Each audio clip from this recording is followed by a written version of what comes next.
Welcome back subscribers and hello YouTube viewers.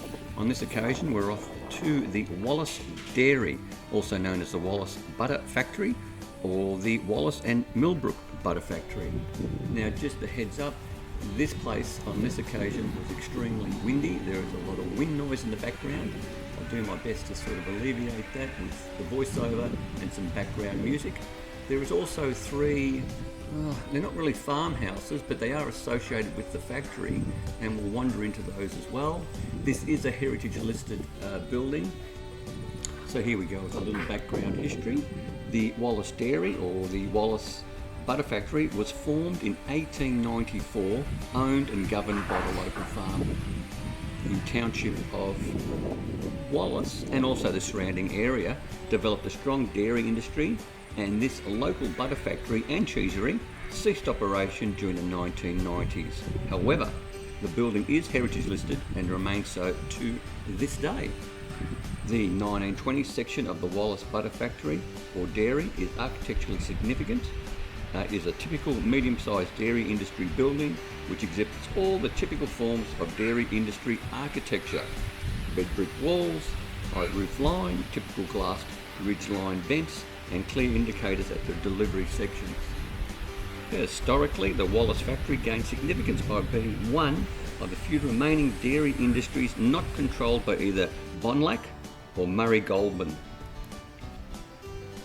It is also historically significant as a building used continuously for butter and cheese production, a rare example in dairy industry buildings. Part of the old building is also used for tourism purposes, tourism related to the dairy industry, and this adds to its social significance. Unfortunately, this is no longer the case.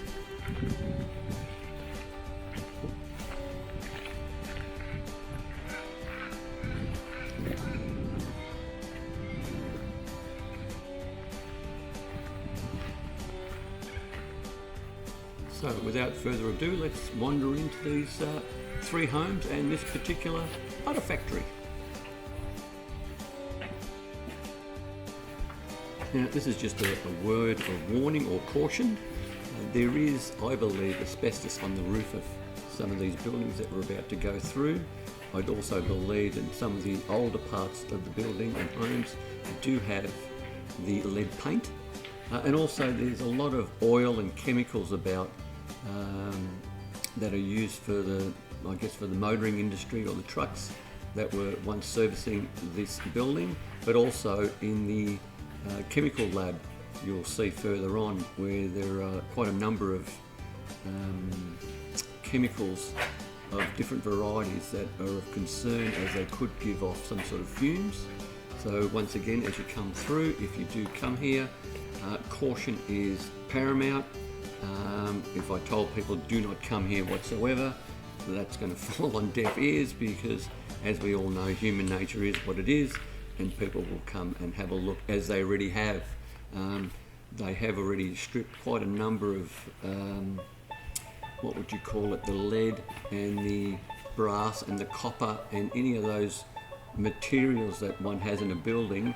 That's been stripped. You can clearly see that someone's come around to all the buildings, including the homes, and stripped them of all those sort of recyclables. With the money that's being now made from recyclable items, these sort of, even this being a heritage building, has been attacked by those sort of people. But we'll continue on. It's a very fascinating place. This is obviously some sort of washroom for staff. Once again, we have the oils and the other lubricants for whatever they needed that for. And here we are coming to the lab area.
So here we are entering into the more interesting sort of areas of the factory.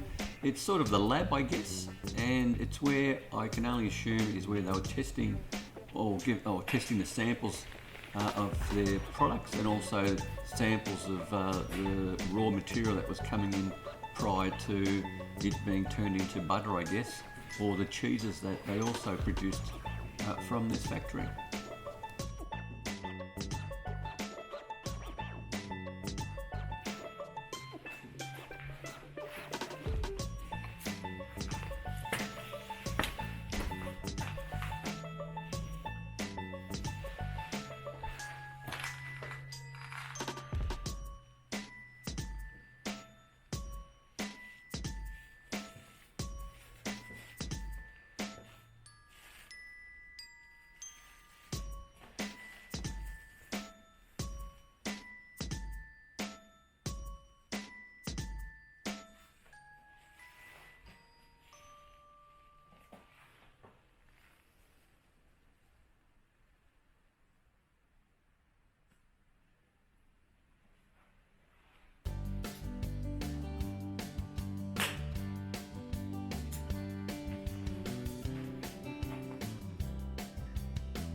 Now the next area we're about to go to is, it's basically the shop, I guess, for this dairy.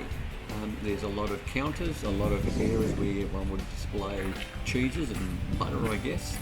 But what is a little bit unusual is directly behind those counters, there's like a chalk wall telling you what wine is also available and the prices of the different types of wine you can buy. So I guess you'd come into this location, buy your cheeses and butters directly from the factory, which would be great, probably at a better price. But also you could probably sit there and enjoy a plate of different cheeses and wash it down with a bottle of wine, which I would have thought would have been quite terrific back in the day, but I don't think it was all that long ago. I think this is one of those things they did in the 90s before the whole place shut down. As you can see, people have been through and they haven't turned it upside down, but there has been forced entries to a number of areas. Once again, all the windows have been broken.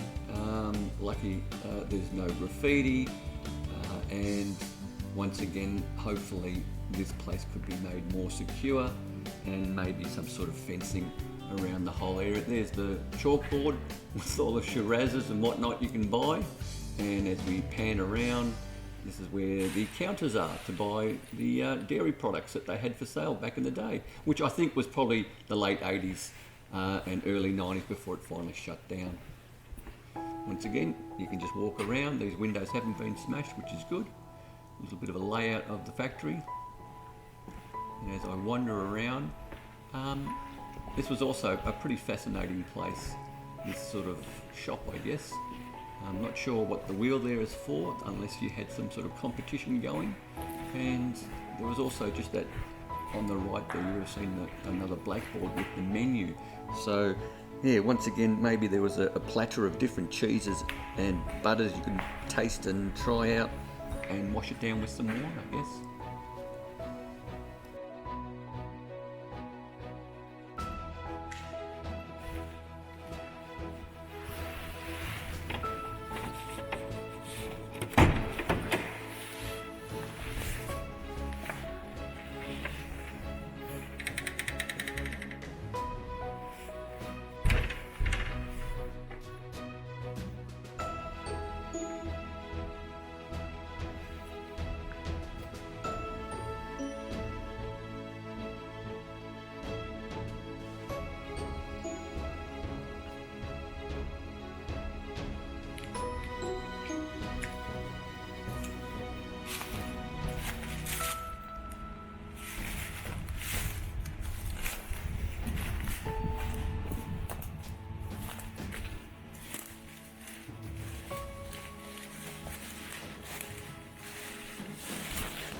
So here we are heading towards one of the three houses that are associated, I believe, with the the dairy, or the butter factory. This one is the brick one. This is the only brick house, the other weatherboard. On this occasion, I've noted that after looking at the video, this is probably the only home that didn't have much furniture, which suggests that the other two were furnished homes for people to live in, could have been for staff. This one seems like maybe, I guess, the manager's property, because it seemed to be a lot better in construction, obviously being brick, and it hasn't been that badly sort of stripped of all the copper and lead and any other sort of raw materials, or not raw materials, but materials that people recycle and steal from buildings. The other two are quite hit pretty hard. We'll get to those a little later. This one seems to be okay. This one's being brick is salvageable, and it's worth restoring this one because structurally it is so sound that there is a chance for this particular home to be saved, I guess, if people wanted to purchase just a house on its own. But I think it's associated with the dairy or the butter factory, so it'd be one of those things where it's part of the factory and probably part of the heritage listing. But it's a nice home. It's structurally sound. It's got everything going for it. It doesn't have any cracks in the walls that I could see. It was sturdy underfoot. It needs a good clean-up, a lick of paint, and obviously the replacement of all the electrical wires that have been stolen, and plumbing wires as well. It's a good little house.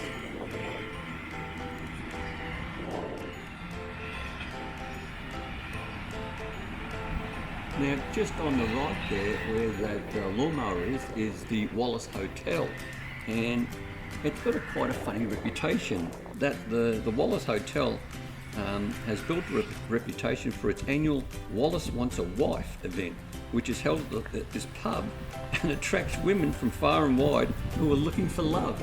And for the last 2 years, I believe, it hasn't been on, but now that COVID is pretty much lifted, I'm pretty sort of confident they might restart that sort of event. So yeah, so it's known as the annual Wallace Wants a Wife, and it's held at that pub. And I think if you look online, you'll be able to find it and get more details and see if it's on this year. It's supposed to be quite good, and you never know your luck if you're a single woman or a single guy from rural Victoria.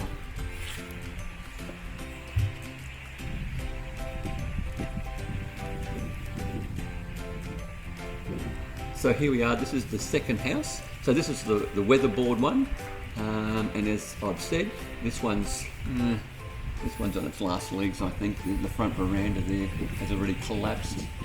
There are cows on the property. There's electric fencing there to keep these cows in, but it does appear to be very much part of the factory. I can sort of scooch under there, have a bit of a look around. The cows were extremely friendly. There was a few sort of creepy moments. As you can see, that flutter of the tin roof on that shed, it does clang quite a lot, and as I mentioned, there is a lot of wind happening. The drone, which you'll see a little bit later, really did struggle in the wind.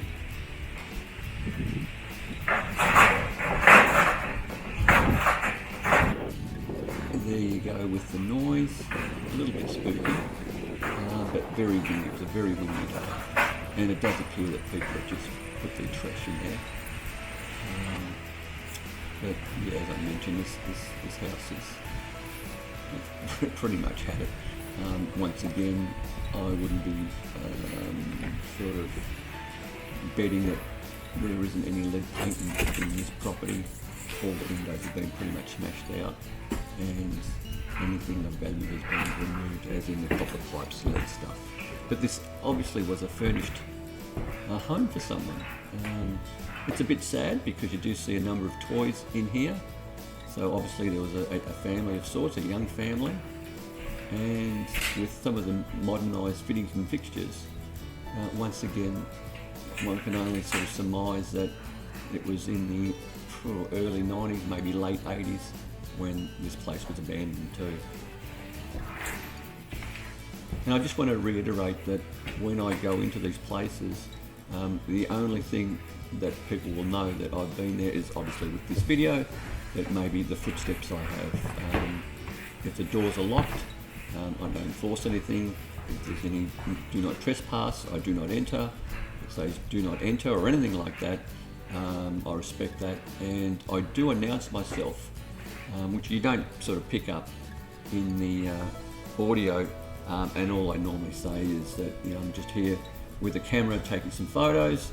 If you're here, I'm not here to harass or upset anyone. And if you'd like me to go, just yell out. And it sort of makes me feel a bit better. And if there is someone that's maybe squatting in one of these places, gives them a heads up that someone's coming through and not to be startled, for both our sakes.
Now this is the final home. As you can see, there's a satellite dish on the roof of this building, or this home, and it was probably the prettiest one out of the three.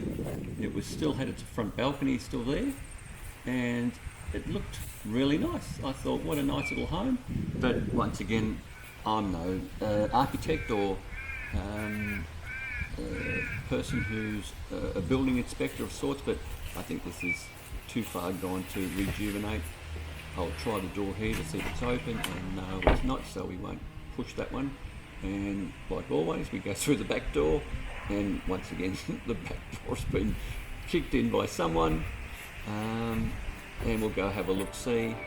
And as you can see, the condition of this particular home is one of, well, the cost of trying to make repairs to this is just far too great, I'd imagine. There is a nice old oven, but there's still, as I said, these two particular the wooden ones or the timbered veneer homes, they've both been like furnished, so they'll probably rented out as furnished homes. And once again, as mentioned earlier, the late 80s or 90s, people most likely leave, and they really didn't take too many of their possessions. And once again, it's another, I think it's a young family that was probably the last ones in here. You will notice that there are some toys about. It's sort of a bit sad, but you know, it is what it is. Everything seems to be intact. The paint on the wall had me worried, because I thought that was for sure lead paint, the way it was flaking like that. But once again, it's just my own opinion. I'm sure there's probably painters out there saying, no, it's only water-based, it would have been okay. The hot water unit doesn't look all that old. There's your oven. There's your lounge, it's still all there. There should be, I think, yeah, there's the fireplace. It's a nice looking home. It was probably the prettiest one out of the three. The best one obviously was the brick house. The one we just saw, that was probably in the worst condition structurally, and this one's pretty good. It's just a shame that it's just been trashed by people coming through and ripping out as much as they can to get all those recyclable metals. There you go. Everything's still intact. There was actually a number of work boots about, I recall, in this one. There's the child's truck toy. So maybe his dad was a truck driver. There are some computer bits and pieces here. A Nike shoe, school bag. It's quite sort of sad to see all that sort of stuff. Some blenders up there.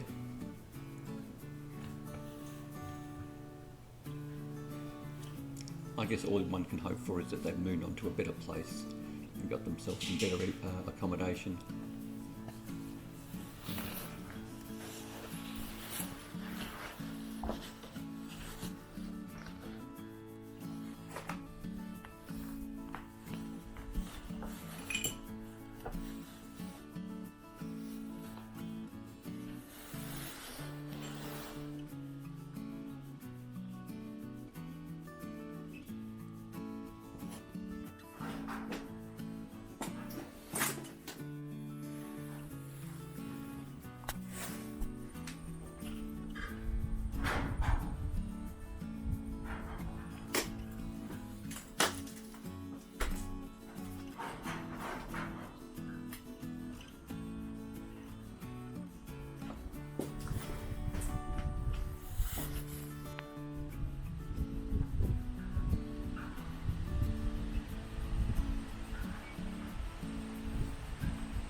Well, that's about it with the ground level view. We'll head back to the motorbike. I'll drag out the drone and we'll throw it up, and let's get a bird's eye view of this entire area.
Now I'm just guessing that the signage that I picked up on the drone has been out of the public eye for who knows how many years. The date is 1921 on it. It does say the Wallace Butter Factory, and I was able to find an old picture of it in the archives at the State Library. So that'll pop up in 1 second, and it'll give you an idea of what it actually looked like before the renovations in 1921.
Whoops, I'm about to get pretty close to the building here and just caught it in time.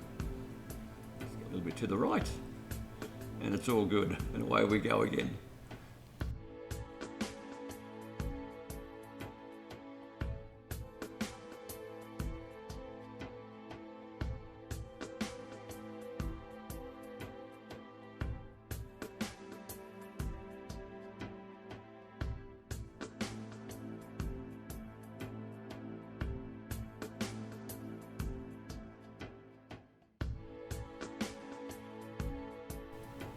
Just a note, it does appear that someone has come in to help or correct or fix the corrugated iron on the roofs of these buildings, but I believe that's probably a long time ago, as a lot of it now is being dislodged.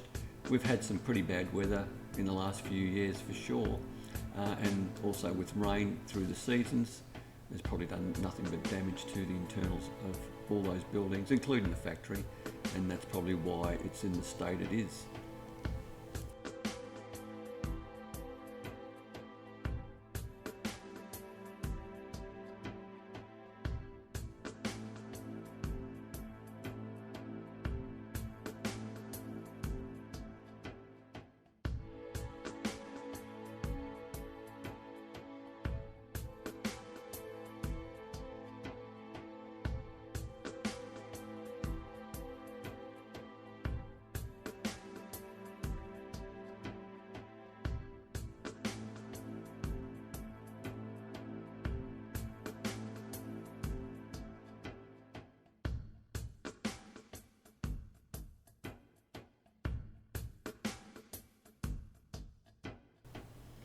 So here we are coming to the end of this presentation. I hope you enjoyed it. And if you did, by all means, give us that thumbs up. Please subscribe. Subscribing doesn't cost 1 cent. It really does help the algorithms and this channel immensely. I probably will notify the council or the shire of the area about this property and see if they can do something about it. And but most importantly, stay safe, commute safe, and have a great day.